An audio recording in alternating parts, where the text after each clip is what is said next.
Hello and welcome to Glasgow Rangers Nation with me, your host, Owen, the channel that brings you your team every single day. Obviously, we are heading towards Thursday night's game with Real Betis at Ibrox. Michael Beale speaks to the media tomorrow. Should be an interesting press conference talking about team selection, talking about a lot of issues, obviously coming out of the weekend's game as well. But a former Rangers manager, Alex Mcleish, has been talking about how he feels that there is a real weakness there in the current Rangers team and a real weakness in terms of the new signings. He talks about the lack of aggression and the lack of, what was his exact words, baring their teeth. He said he hasn't seen any evidence of that. And certainly if you go back across past teams, past Rangers successful teams, they've always had that aggressive nature to them, haven't they? I mean, let's face it, the Graham Souness teams, had Souness, they had Herlock, Butcher, to name but a few, who were in your face constantly. There's the Rena Gattusos, there's the Fernando Ricksons, there's the Barry Fergusons. We've always had players who have been in your face, aggressive, no messing, letting the opposition know that they're in a fight and they're in a game. And Big Ek thinks that that's kind of missing from the present Rangers team. And he's called on the new stars to start showing their teeth. He's asked for a snarling performance, was his exact words, against Real Betis on Thursday. He wants to see a real step up in that. Now, Mcleish said, we're still to see these new guys bare their teeth. I don't mean that in a bad way, but they should have been running them ragged. Fair play to the two young defenders. They came out with flying colours, but from Rangers' point of view, the forwards didn't turn up. He's talking obviously about the game of the weekend. The recruitment guys have to be absolutely 100% when they bring these fellas in, but hopefully we'll see them much more from them in the coming weeks. I know Danilo suffered a bad injury at the weekend, so it looks like he'll miss Thursday. If Dessers comes back in, should he show more physicality? Too right. And he really does feel that has been lacking from Cyril Dessers' play. He's not showing that aggression. He's not showing that in-your-face kind of up and at them, battle and fight kind of spirit that we demand of our Rangers players. He said, we know the rules are different now. Players don't get away with what they used to get away with years ago because the camera picks up on everything. I suppose Alex, it picks up on some things. The VAR, it's not the be-all and end-all. But you've still got to be robust and impose yourself on your opponent, especially centre forwards against defenders. Imagine what Ali McCoist and Mark Hateley did in the past. The Rangers boys must establish themselves to show that kind of level of aggression. That's the task ahead for them. They have to assert themselves to become future Rangers legends. Now, it has to start right now. With the likes of Dessers, he has to bare his teeth. You can't take that too far, and he still has to be disciplined, but you have to show your robustness and strength and physicality. These things are all scrutinised now. I'd guess the feedback the players got after that Celtic game would have been something they hadn't seen before. They were maybe alarmed by the expectation levels. And I think that's certainly one thing that is very true.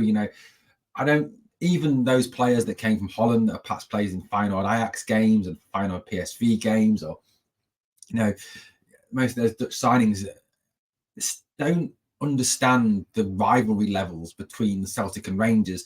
It is quite unlike anything else in world football. I think, the closest you can probably get to it is River Plate Boca Juniors in Argentina for the passion and intensity of the hatred and the rivalry. There's certainly nothing in England that rivals it. I suppose the closest, is the Tyne-Wear derby. Certainly Liverpool, Everton, Liverpool, Manchester United, Man United, Man City, Arsenal, Tottenham doesn't have that intense level of passion and hatred that the Glasgow derby has. Alex went on to say that's something they have to have in their locker in terms of their mentality. They know that every single game they play, especially at Ibrox, is a must win. Talking about the Betis game on Thursday, Big Ek added the following. He said, these games are really big, especially when you take into consideration the money Rangers have made off these European tournaments over the last 4 to 5 years. The figures are actually quite breathtaking compared to what they were making back in my day. The money has soared ferociously and it's become important to all the clubs involved. Rangers have had a good run at it in the past 3 years, but Spanish teams are always tough, so it'll be difficult on Thursday. He's also called on, that Ibrox atmosphere to present itself, the Ibrox atmosphere to really form a cauldron and unsettle Real Betis, who are in themselves coming off a little bit of a crisis. Like I said in a previous video, they lost 5-0 to Barcelona. which I suppose is, understandable. Barcelona are Barcelona after all, and they are down to their third choice goalkeeper. I know some of you like the Paco Pablo joke that I told the other day. One of the big issues that Michael Beale will have to overcome for the Betis game, and also for the game on Sunday against, I think it's Motherwell, I think I am right in saying, is who will start up front for who will start in that number 10 role for Rangers, with the fact that Todd Cantwell is now missing for 3 to 4 weeks. One of the players who possibly could have played in there, Kieran Dowell, is out injured as well.